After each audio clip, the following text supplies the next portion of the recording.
All right, let's get into it. Today we're talking about a different kind of strength, one that doesn't have to be loud to make a point. We're diving into this idea of quiet confidence, this unseen superpower. So, what is it really? But before we define it, I've got a question for you. Just think about it for a second. When you feel confident, who is that confidence actually for? Is it for you, or is it a show for other people? The answer to that, well, it tells you a lot. Because let's be real, we're all living in this world of constant performance, right? Between social media, what's trending, pressures at work, it feels like we always have to be proving something to everyone else. Our whole life can start to feel like it's being put on for an audience. And that's where quiet confidence comes in as a totally different way to be. Now, this isn't about being shy or quiet, not at all. It's about having a self-assurance that's so deep, so solid, that you just don't need the likes, the compliments, or the applause for it to be real. It comes from knowing who you are, period. This right here really gets to the heart of it. Look at the difference. The person with quiet confidence, they're actually listening to you to understand. Someone with loud insecurity, on the other hand, is just waiting for a gap so they can talk. One person is driven by their own purpose, the other is driven by praise. It's a completely different operating system for your sense of self. So, what does this look like in the real world? How can you spot it in yourself or in other people? Well, let's break down the 7 key traits that really define this amazing kind of inner strength. Okay, first up, this one is absolutely foundational. You know when you're talking to someone and you just feel like they're hearing you? That's what this is. They aren't mentally rehearsing what they're going to say next. Their ego isn't screaming for attention, so they can actually be present with you, curious about what you have to say. And you know, that ability to truly listen connects right into the second trait. Someone with quiet confidence can have a debate and not treat it like a battle. You see, their self-worth isn't tied to being right all the time.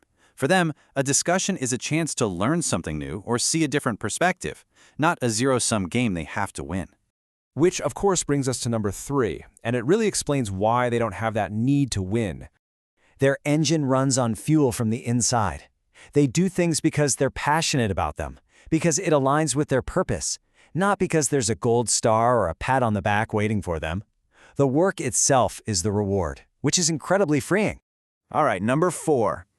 This one is a huge tell. It's all about how they handle seeing other people succeed.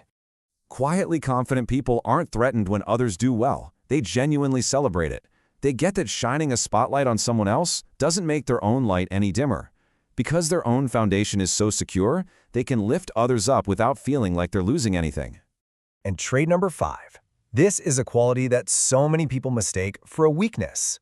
Now, this isn't about putting yourself down. It's about having an honest-to-goodness awareness of yourself. They know what they're good at, but they also know their limits. And that makes them incredibly open to learning from literally anyone, which, what a superpower for growth, right? Number 6 is all about integrity. It's really the natural result of all this inner stability we've been talking about. With these folks, what you see is what you get. Their own values act as their compass, so they don't have to change who they are to fit in with the crowd or get someone's approval. That makes them come across as incredibly authentic and just trustworthy. And that brings us to the final, and maybe the most important trait of all. For a person with quiet confidence, their own self-worth is just a given. It's a fact. It's not something that goes up when someone compliments them or plummets when they get criticized. It's just stable. It's theirs. And it's not up for negotiation. So here's the best part. This isn't some magic trait you're either born with or you're not. Quiet confidence is something you can actually cultivate. So let's talk about a few practical ways you can start to tune out all that external noise and build your own inner compass. Here are 3 really simple but powerful things you can start doing. First, try shifting your focus from getting credit to just making a contribution. What genuine impact can you have? Second, a little experiment. The very next conversation you have, make it your only goal to understand where the other person is coming from. And third, take 5 minutes, just 5, and write down what a successful day looks like to you without anyone else's opinion involved. When you boil it all down, what we're really talking about here is a huge shift in perspective. It's that realization that real, true, lasting strength, well, it doesn't need to make a scene. It's just that calm, steady, centered energy of a person who is truly comfortable in their own skin. So I'll just leave you with this to chew on. in a world that is just so loud, that values volume above all else, what would change for you? What if you started to build the one strength that speaks for itself, without you ever having to say a single word about it?